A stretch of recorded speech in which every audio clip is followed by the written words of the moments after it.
Welcome to the Zoning Board of Adjustment this morning on July 7th. If any member of the audience wishes to speak to an item on the agenda, there are speaker request forms to the left of the dais. Please fill out the request with the agenda number of the item you wish to speak to and hand it to the secretary. At this time, we would ask that any member of the audience or has a cell phone or other electronic device that you either turn it off or turn the ringer to silent. If you need to take a call, please step out to the hallway so that the meeting will not be disrupted. Okay. First item on the agenda for the zoning board is the minutes. Has everybody looked at those? Thank you, Mike. Thank you, Mike. And Haven, is that what you?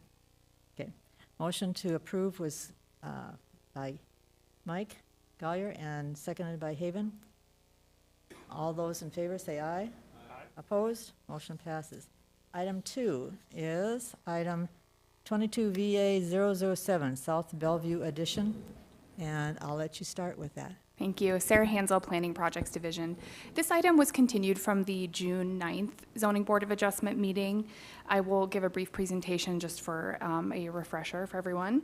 The aerial map is on the screen in front of you. You can see the property. It's located at 141 Bellevue Drive. This variance request is to allow a 2-story, 20.5-foot high accessory structure in lieu of the maximum 15 feet that's allowed by the Rapid City Municipal Code. The property is developed with a single-family structure that's about 1,200 square foot in size, and there is no existing garage on the property today. The property is a medium-density residential district and has a future land use designation of urban neighborhood. Here you can see the property in context with the city's major street plan. Bellevue Drive and Maple Avenue are both local streets. And here is a site plan showing the primary facade of the structure is on Bellevue Drive up here. So here would be the front door in this area. And then the proposed garage would be accessed from the alley. So the garage would include parking accessible from the alley. And then the second story of the garage would have a pedestrian door that would be accessed from the backyard at grade. Go through a couple of the drawings submitted with the plan. Here you can see a rendering of what the proposed structure would look like. One property element to note out with this application is that there is a topographic change in the back of the lot. The property slopes from the north to the south, and that is part of the applicant's reasoning for having the garage access from the alley here and then having pedestrian access from higher up on the lot. Here you can see this is an elevation drawing that the applicant submitted with a slightly revised drawing. This would be, instead of 20.5 feet high, this would be about 19 3/4 feet. So they did submit for your consideration a slightly reduced garage in height. As we look at the variance criteria for this application, we note that reasonable use exists with a garage that would have a maximum 15 feet high. We note that there is a topographic change on this lot, but that doesn't necessarily create a special circumstance necessitating a height variance. We note that the 20.5-foot height garage is out of character for the district and this neighborhood specifically, and that alternatives exist, so this is not necessarily the minimum adjustment necessary.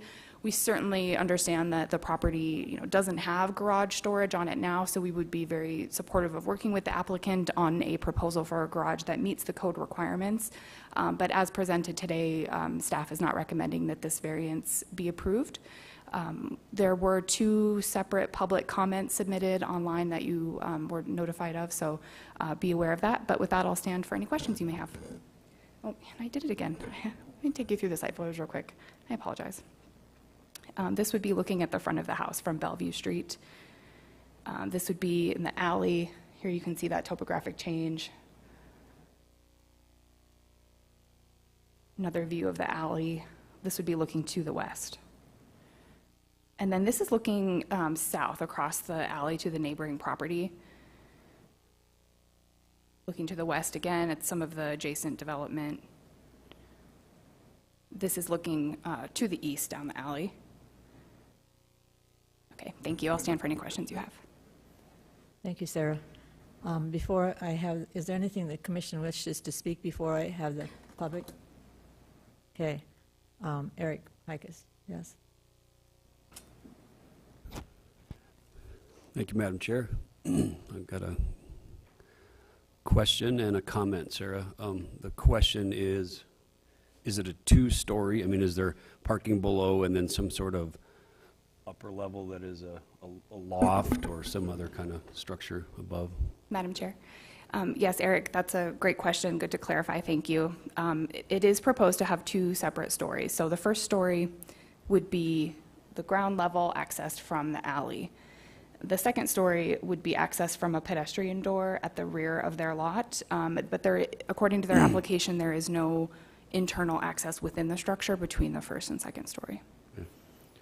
So then my comment is it seems out of character for the neighborhood from this appearance. Okay, thank you, Eric. At this point, I'm going to ask the people from the audience to come forward. Mike Gebhardt? If you could just state your name for the record. Hi, my name's Mike Gebhardt.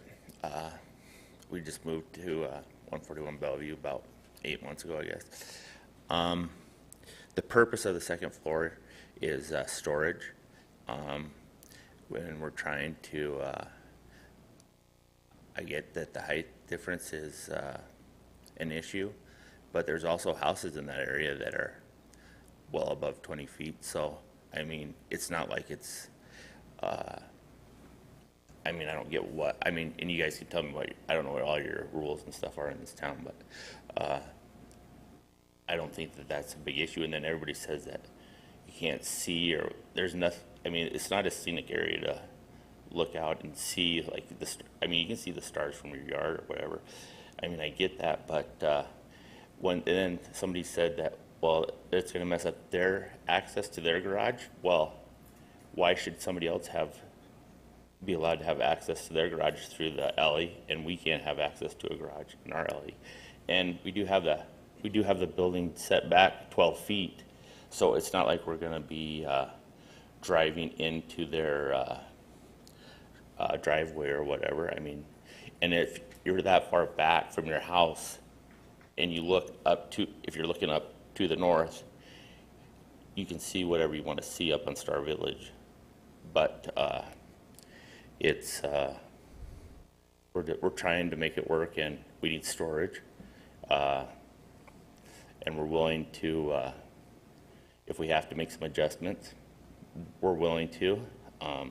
But I mean, that's basically what the second story is for. We both work. She works at Connects. I work for a construction company here in town. We're not trying to make a second living out of the dwelling. I guess, so that's kind of where I stand. I mean, I get people want to voice their opinion and people don't like it or whatever, but it's just, I don't think it's that big of an issue myself, but it's my own property too, so I guess I see it different than other people do too, so thanks. Thank you, Mr. Gebhardt. Bill Evans.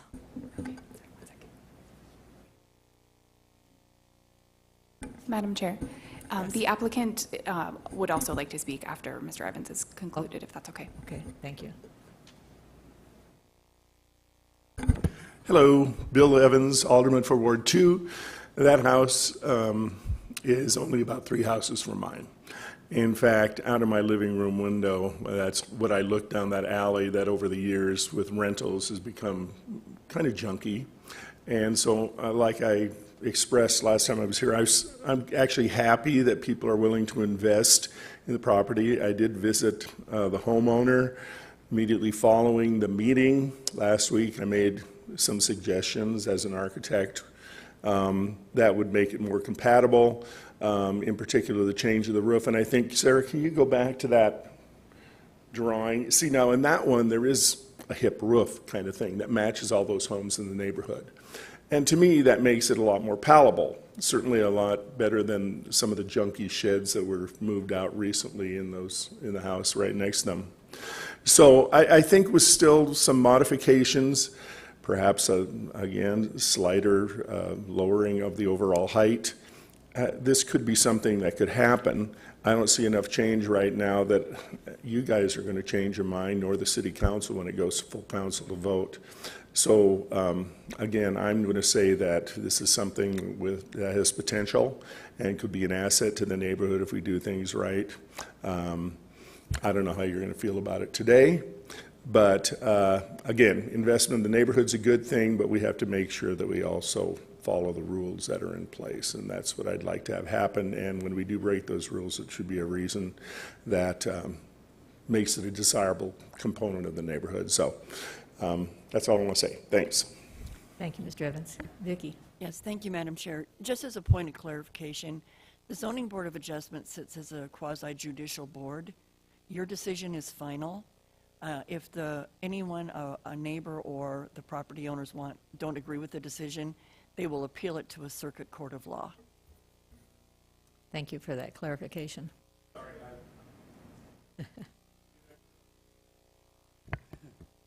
Okay. Does the applicant wish to speak now or after we've talked about this? Up to you.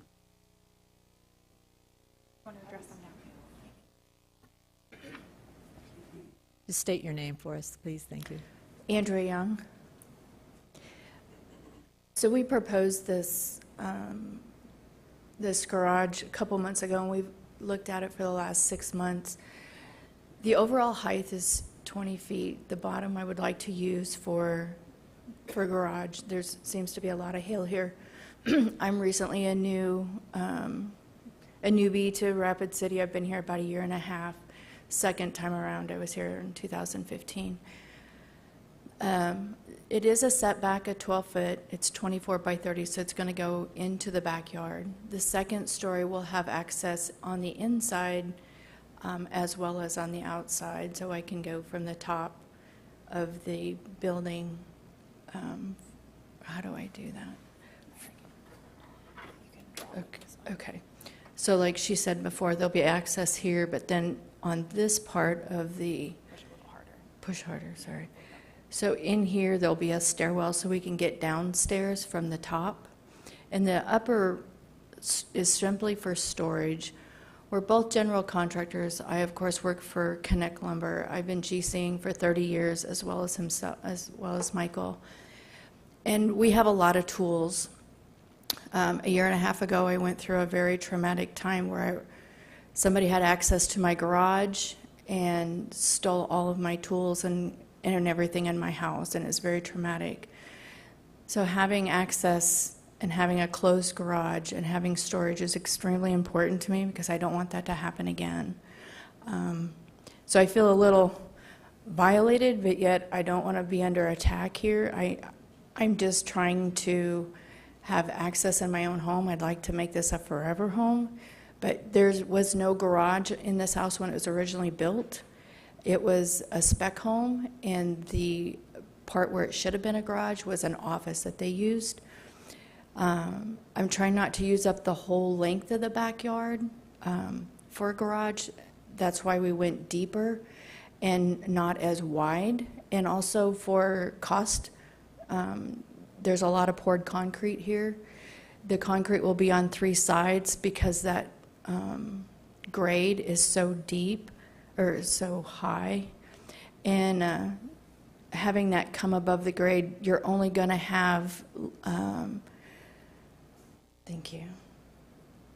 It's not going to be any taller than my house, and it's going to be slightly higher than the garage that's next door, which is falling in because they didn't do the right formation because they have the same grade as I do.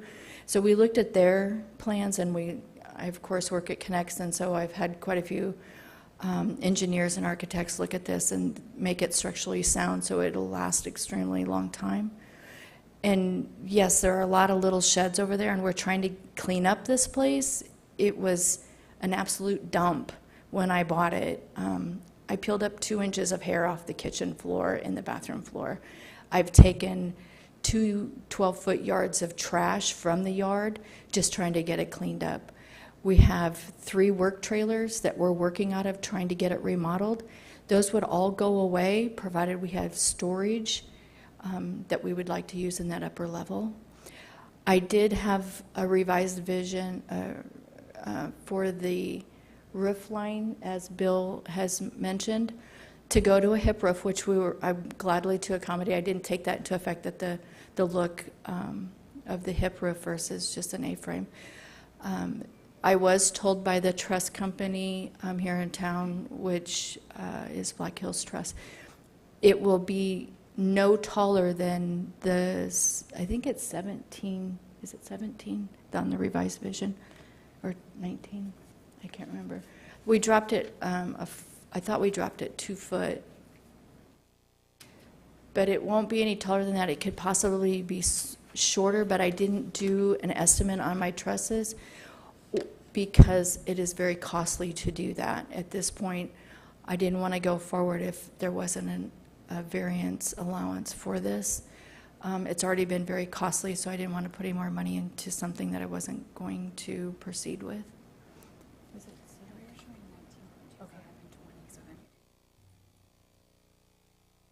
Okay. So we didn't come down, but maybe a foot, I suppose. Would that be safe to say? So it could possibly be a foot shorter after the trusses are built, but I won't know that until they're engineered. And I didn't take, again, the time to put the cost into that. It's a beautiful neighborhood. It's very safe. It's one of the safest in Rapid City, and we enjoy it. It's got a very low traffic. It's a mature neighborhood. There's no kids in the neighborhood, if you will. Some garages have been converted over. Some don't have garages. Some have them attached. They're below second-story houses, what have you. So we would like to do a garage, and I just would like to have the extra storage to go with it. So if you would please have the consideration. Thank you. I'm going to turn it over to the Planning Commission now. ERIK. Thank you, Madam Chair. Point of clarification, Alderman Evans, your comments are, did you say you were an architect? No? I studied registered, however, I started teaching music. Are you, Mr. Evans, are you a licensed architect? Not currently. Okay. I just want to remind the good folks of South Dakota that there's title and practice requirements in South Dakota. To call yourself an architect, you have to be licensed and registered. So just wanted to make sure that the record shows that Mr. Evans is not an architect. So thank you very much. Okay, thank you, ERIK. Kelly. Thank you, Madam Chair. I am not an architect, but I'm a project manager and a designer by trade. So what I agree with Bill, I know that neighborhood very well, and any kind of improvement could be a absolute plus for the city and for the neighborhood. I like the hip roof aspect. That blends in better with the surrounding, structures. They've been there for a long time. If this was a flat lot, there's no way I would be able to support this, but because of that elevation change, I think this is a real appropriate addition to this neighborhood. The pictures may not show it that well, but the difference between the front yard and the back it's pretty drastic. It's a big dip, and there are a lot of garages in the alleys in that entire neighborhood. Some are old, some are small. There's a hodgepodge of designs, but a lot of people have access to their garage, and I think this is an appropriate design.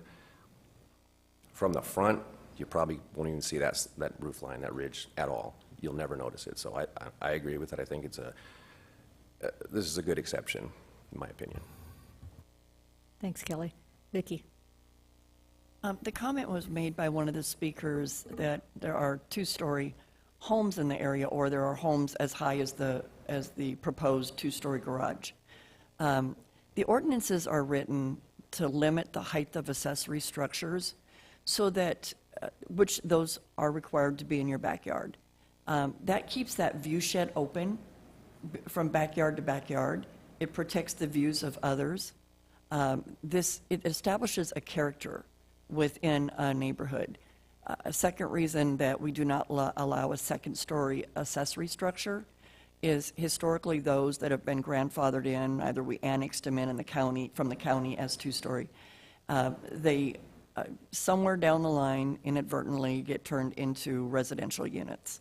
As you know, we do have an accessory dwelling unit ordinance. where you could put an accessory dwelling unit on a lot such as this, but you cannot put it on a second story of an accessory structure. Again, when we took this to public meetings about how should accessory structures be allowed in a backyard, it was to protect those view sheds. They did not want living quarters on second stories that would be looking down into backyards. They wanted to protect the integrity of everyone's backyards. I believe this applicant when she says it will be storage. There's interior access to the second floor. It's an 8-foot height on that second floor, or it actually says slightly over 8 feet. The concern is that none of us own our properties forever, and this is set up where it could be used as an accessory structure down the road, and that would not be a legal use of the property. From our position, even though we concur, they have done great things with the property.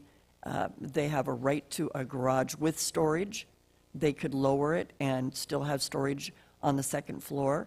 They could put a separate shed on the property and still provide that storage. Reasonable use of the property exists. They have other options. This would be establishing a precedent in this neighborhood, and there is concern with future uses of a 8-foot high second story with exterior access in a backyard. Okay, thank you, Vicki. Mike Collier.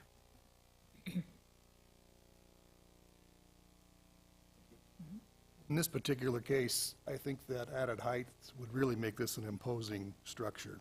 And I just drove down that alley again this morning just to kind of check it out, and I do not think it would be an appropriate structure for this area. It would support the regular height, not the increased height. Okay. Does anybody else wish to speak in the, Kelly? Thank you. Just a quick question, Vicki. So if the access, and this is just hypothetical, if the access to the top floor were gone, just removed, it was just a solid structure, would that change any of the criteria on the city's end? So we're reviewing this just for what they're proposing. A 2-story garage Sure. with a structure. Right. We're not going to hamper them or penalize them for what someone in the future might do. Right. We have to look at the criteria set forth that we are required to review.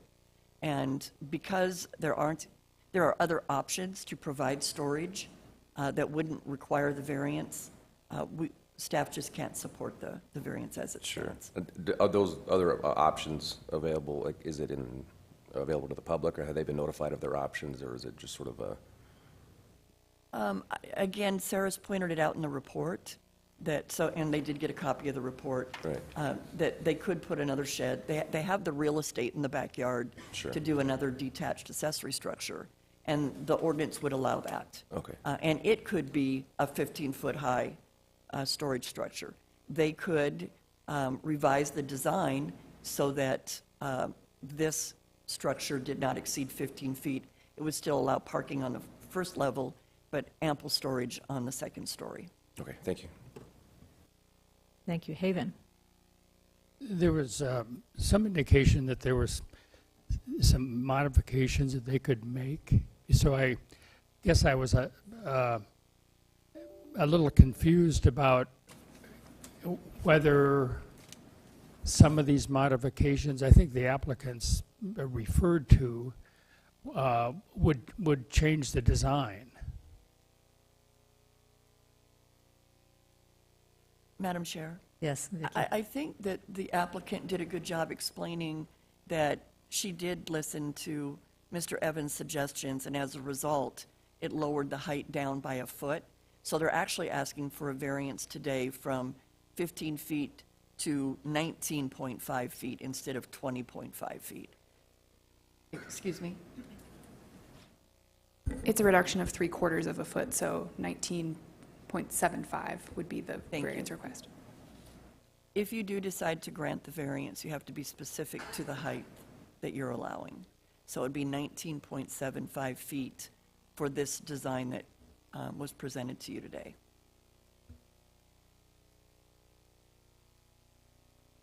Okay, thank you, Haven.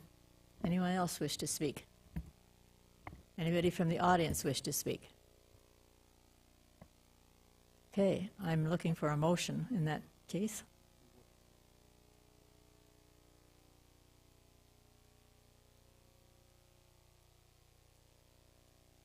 Could we have you use your mic so that we get it in the recording?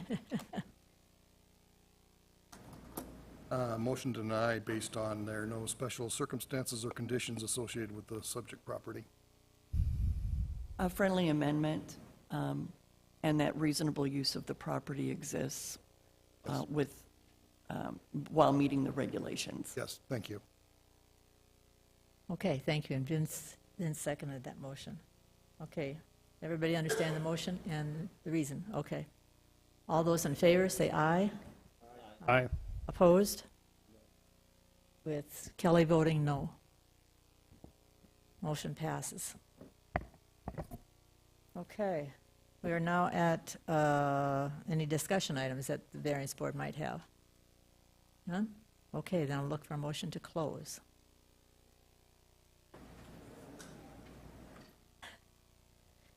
Okay, motion is to adjourn the zoning board of adjustment made by Vince and seconded by Mike. All those in favor say aye. Aye. Opposed? Okay, zoning board of adjustment is closed, and we will now commence with the planning commission meeting. So the same things that I spoke before will be there again. If any member wishes to speak on the item, make sure you sign a speaker request form and give it to the folks over here on my right. And if you have a cell phone, please take the cell phone outside so it keeps this quiet in here. Okay, we're now at the consent items on the calendar. Items 1 through 7 has been placed on the consent calendar and may be approved as a group. Action will be taken on all consent items in accordance with the staff's recommendation by a single vote. Any item may be removed from the consent calendar by any planning commissioner, staff member, or audience member for separate consideration at this time. The findings of this planning commission are recommendations to the city council, and city council will make the final decision with the exception of the following items. Item number 3, which is 22 UR 015, and this is the planning commission's action on this item is final unless any party appeals this decision to the Rapid City Council. All appeals must be submitted in writing to the Department of Community Development by close of business on the 7th full calendar day following action by the Planning Commission. So, items 1 through 7, are there any items that the Planning Commission would like to remove from the consent calendar? Any items that the audience would like to remove from the consent calendar? And staff, what would you like to remove? Items 3 and 7, just for brief discussions. Okay, item 3 and 7 will be removed from the consent calendar. So, do I have a motion to approve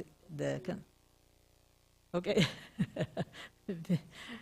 Eric Heikus moved to approve the consent calendar with exception of item 3 and 7. Second. And second by Vince. All those in favor of that motion say aye. Aye. Opposed?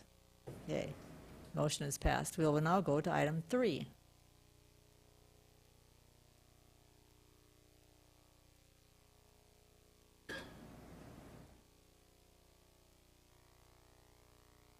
So this item is a major amendment to a conditional use permit to allow preschool for up to 62 students and 8 staff members at 4021 Range Road. So this was pulled off the consent as there was a change in the fence height stipulation. Originally it was proposed at 52 inches, and that's being dropped down to 42 to 48 inches in compliance with the ordinance. The property is zoned medium density residential district. Future land use is urban neighborhood. The property is accessed by Range Road, which is a collector street on the city's major street plan. Shown here is the existing and proposed site plan of the property. The outdoor play area in the northeast corner of the site will be expanded, and they'll be removing the asphalt play area in the southeast corner of the building. Shown here is the proposed floor plan. Minor interior renovations are proposed in order to meet the indoor play area requirements. These are the existing elevations. There's no changes to the exterior of the building. Public notice was posted on the property. This is looking east along Range Road and west as well. And staff is recommending to approve subject to the stipulations outlined in the report. And I'd be happy to take any questions the commission may have. Okay, thank you very much. Do I have any comments from the Planning Commission? From the audience? Okay. I guess we need a motion on this one. Thank you, Mike. Okay, motion by Mike Collier and seconded by Vince to approve this item with stipulations. Correct. All right. All those in favor of that motion say aye. Aye. Opposed? Motion passes. Now we are at item 7, the exciting part of our meeting. We'll see about that. Good morning, Kip Harrington, Long Range Planning Division. Item 7, which is not on our slide presentation here.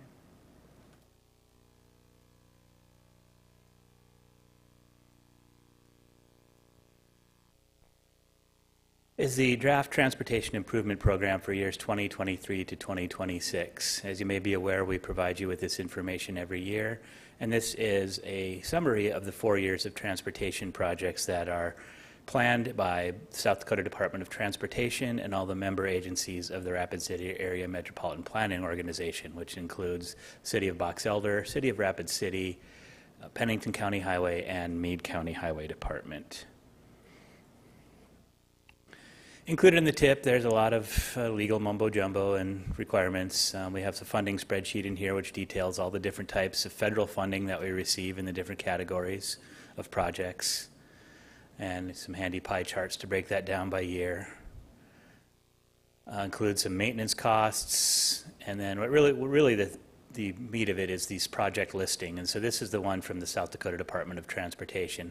And the reason why we wanted to pull this is I wanted to mention that a week from today, on July 14th at 7 p.m. at the Ramkota Hotel, is the statewide Transportation Improvement Program public meeting, which is hosted by SDDOT. So they will go through all of these large projects in quite an amount of detail and take public comment, and then also go through everything throughout the whole region, not just within the metropolitan planning area. So it's a great chance to get there, see what's going on through the region over the next 4 to 8 years, be able to provide comment, and then after that is done, they will revise this project listing and then come back with a new one, which we'll then incorporate into our final transportation improvement program, which you folks will see sometime around August. One other note, one slight change in the document from previous years is now we borrowed a formatting change from Sioux Falls tip, and so we, instead of just putting together the sheets that were given to us by the various member agencies, we have basically compiled them into one spreadsheet broken down by jurisdiction to allow for just a little more consistency in formatting and just make it a little easier to read and helps make the document a little cleaner. Again, this is just the draft. You will see the final in August, and I'm available for any questions. Okay, thanks, Kip. Eric Heikus. Thank you, Madam Chair.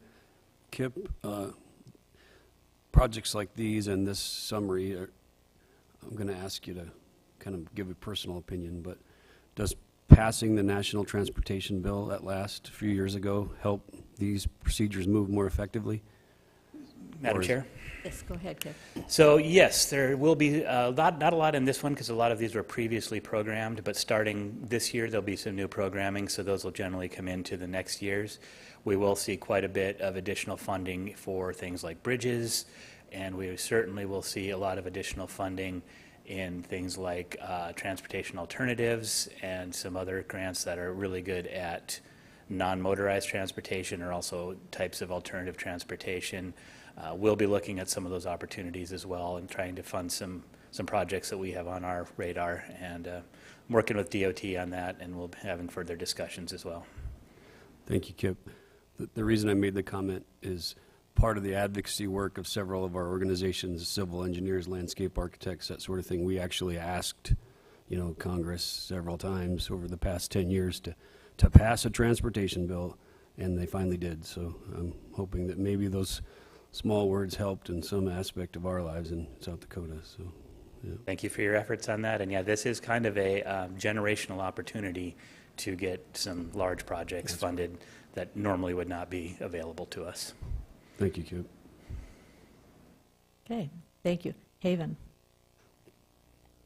Maybe this kind of fits in with something I wanted to bring up this morning anyway.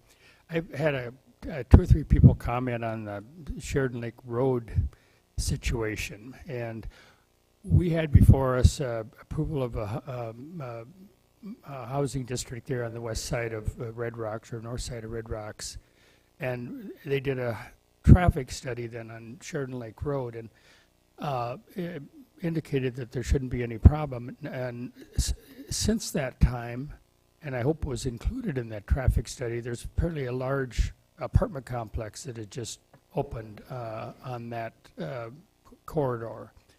So I guess my question is where are we with Sheridan Lake Road? It does appear that there could be some requests for more development on Sheridan Lake Road, and it appears, at least in the eyes of some of the people that drive that road daily, that it's too congested at the present time. In Rapid City's capital improvement program, there is a project scheduled, I believe it's 2024, for a project along Sheridan Lake Road between Corral Drive and Catron Boulevard to widen that into a 5-lane urban section, so 4 through lanes and a center turn lane, and some intersection improvements as well, especially at the intersection of Sheridan Lake Road and Catron Boulevard. So that will do some help on alleviating that, especially near the school area. A lot of that traffic towards Corral Drive, that will now be, that stretch of road will be widened. So that is one thing that the city has in its capital improvement program.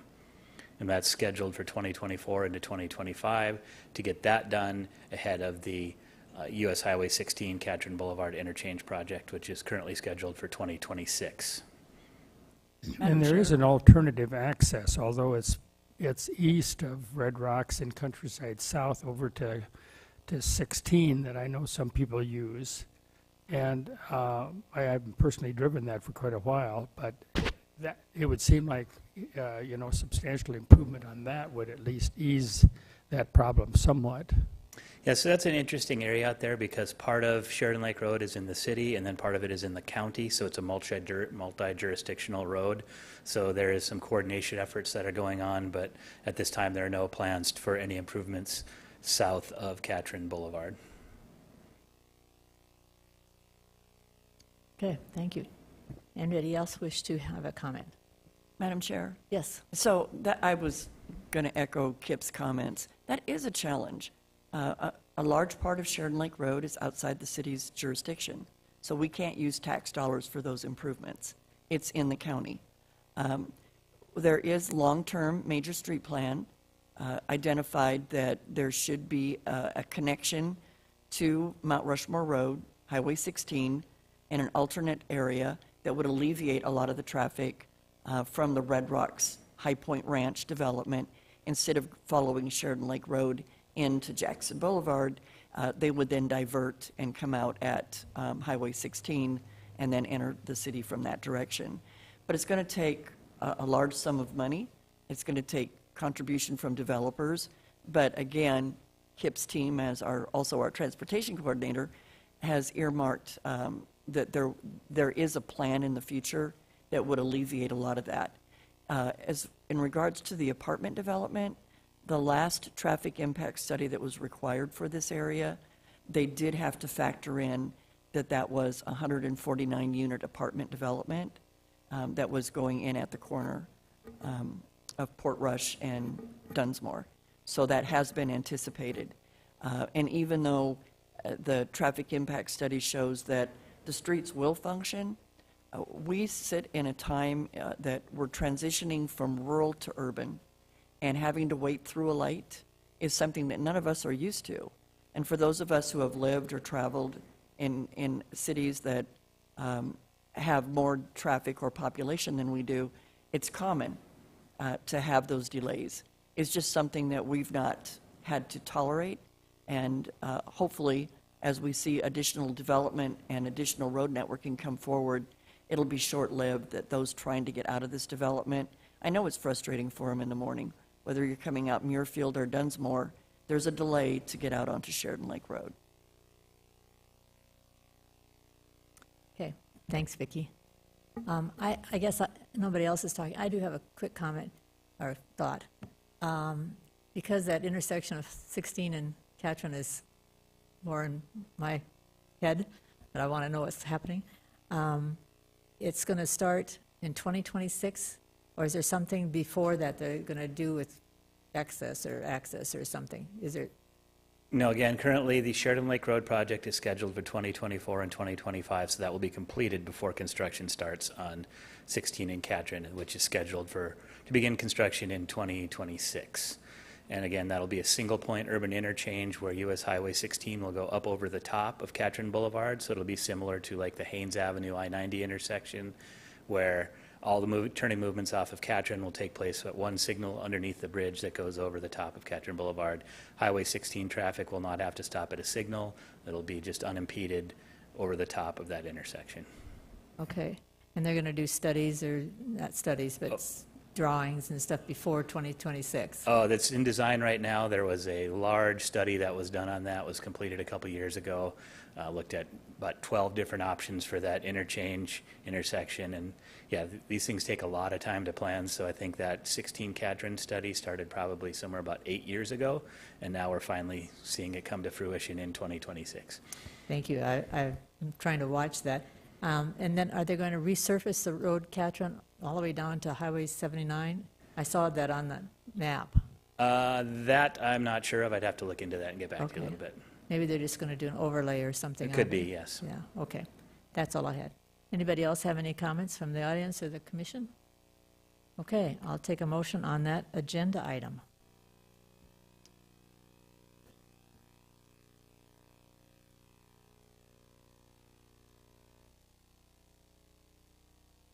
Okay.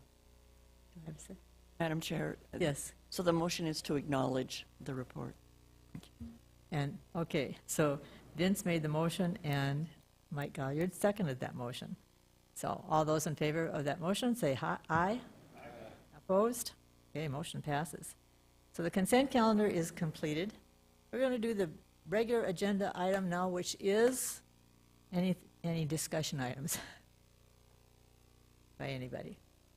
Madam Chair, Yes. staff does have a discussion item for you today, and that pertains to the Planning Commission's role on the Tax Increment Financing Committee. So many of you may already be aware that any proposal for tax increment financing makes several stops at city boards. And the first stop is the Tax Increment Financing Review Committee. And that committee is made up of representatives from various entities, which include the City Council, the County Board of Commissioners, Economic Development, the School District, and the Planning Commission. Previously, Rachel Caesar was our designee from this board, and with her having departed her service on the commission, we do need a replacement for her. So we're asking the Planning Commission today to identify a new designee to begin serving on that board. There is a meeting of the TIF Review Committee coming up on Tuesday, July 26th. Okay. Do I have any volunteers? Vince? Okay. Anybody else? What? Are you volunteering me? Oh, it's up to, if Vince wants to do it, you know, he can do it. One of us will do it. Do we have to have a name? So, Madam Chair, you're not actually nominating someone. You're just letting us know if you're interested in it, and Okay. we'll present that to the mayor for consideration. Okay. Gotcha. Thanks, Vince. One of us will be there. Okay, anything else for the commission? I'll look for a motion to adjourn. Okay, motion is to adjourn. All in favor? Aye. Opposed? We're adjourned.